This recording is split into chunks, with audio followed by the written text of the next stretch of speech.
Good morning and welcome to Coffee Talk. So my 18-year-old niece was visiting me and we were sitting outside together talking, and she's like, Aunt Jamie, you're so lucky because you have your whole life figured out.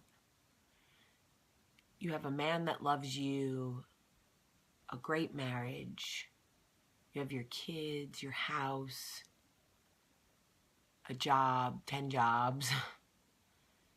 She was like, I wish that I was where you were. And immediately my mind flashed back to 18, to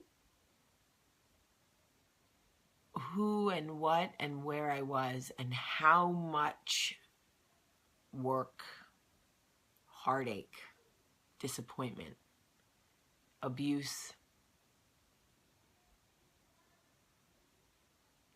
a feeling of being completely lost, forsaken, devastation over my dad, moving cities, trying to run away from myself.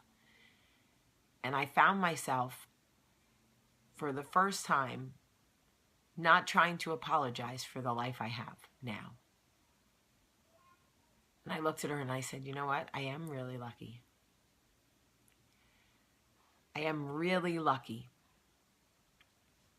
But just so you know, I wasn't strolling along one day down Happy Street, down Easy Street, right? Just like bumped into a house, fell into a bed with a man, and woke up with 3 kids, and, got a phone call and said, hey, you need to come to your great job, show up at work tomorrow. I said to her, I am lucky, but let's talk about what has happened between where you are and where I am. 20 years. Doesn't seem like a long time, but if you could see the scars I carry on the outside, I would look probably disfigured. And we talked about it, and she was telling me about boys at 18. She said, it's not fair because if you don't give it up, they don't want you. And if you give it up too much, they don't want you. So what do? I said, well, my answer is not going to be satisfying because I'm a different person now. If I was 18, I probably would give you a much different answer. I said, but obviously I would like for you to wait until you meet the person you want to spend the rest of your life with. I can't tell you what to do with your body, but I can tell you that you can't change the boys around you. You can only change the boys you choose to be around. So if you want to be with the ones who are really fueled by insecurity, so they become grandiose and obnoxious, you're not going to change them. So we talked and talked, and I have to tell you something so funny I said to her. We did a Periscope on it, actually, because it was so funny.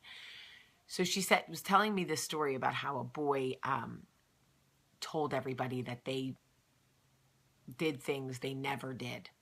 And she was like, I didn't know what to do. It was the first time anything like that had ever happened to me, and everyone was talking about it, and blah, blah, blah. I go, so what'd you do? She's like, well, first I cried, and then I just yelled at him and told him what a jerk he was. And she was like, he kind of said he was just joking, but he never really said it never happened. And I think people think it happened. So I said to her, here's what you do. The next time a boy tells anybody that you did anything with him, whether you did or didn't, he shouldn't be telling anyone anyway. So this goes whether it happened or it didn't. He tells people you did whatever, you say this. It's true. We did do that. But it's so weird because he has the smallest penis, and I've never seen a penis that small. And it made me really uncomfortable. It was like a Capri Sun straw. It was awkward. And then he was doing this thing where he was crying for his mom and asked me to call him Betsy. And it really threw me off because I was trying to get in the mood, But how do you call a guy, Betsy. It was like awkward. And it was just, the whole thing was so weird. The crying and the thumb sucking.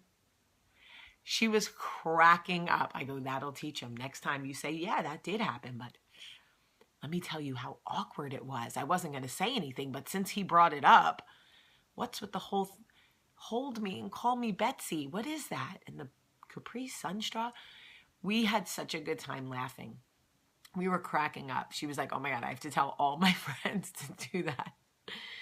But anyway, I was saying to her, you know, I told her about a few things that happened in my life. And she said, would you do it again? And I said, you know, there were a few things I wish I, you know, could have avoided. But the truth is that if I laid them all out on a map, if I laid them out on a timeline, remember timelines we used to make in school where you draw the line and then you put the dates, right? If I laid everything out on a timeline, the truth is all roads lead to Michael. So if I had not done all those things, if I had not gone on the journey of self-discovery, if I had not been with a narcissist and manipulator, if I had not been abused, if I had not lost my dad, if I had not done drugs, if I had not been mean, if I had not found myself, if I had not been kind, if I had not converted religions, if I had not whatever, I wouldn't have walked into that cafe that day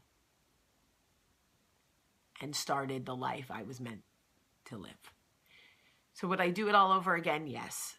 Would I secretly hope it hurt a little bit less? Yes. But I would do it all over again. And I think that's the beauty of knowing you're where you're meant to be. Because if you can look back on the rough times in your life and say, I would go through it all over again to get where I am right now, then I think you've done it right. Life is meant to be lived. Nobody wants to come out at the end and go, I made it out completely unscathed. Everything was perfect. Easy street the whole way down. Because what are you learning there? Where's the growth? So anyway, it's very interesting perspective to talk to an 18-year-old. You know, they're so afraid of, will they make the right decisions? And I said to her, don't be afraid to make the wrong decisions. Be afraid to make no decisions at all. That's the scary thing, is taking no chances, playing it safe. You got to make wrong decisions. Everybody takes wrong turns. Sometimes the funnest times in your life are finding your way back from those wrong turns. And I told her, you will always regret in life more what you don't do, what you didn't do, than what you did. I am 38. I have a few regrets, but more regrets on things I didn't do that I wished I did than that I did do. Maybe that's just me. Anyway, it's Monday. I hope you have a great day. I love you so much today.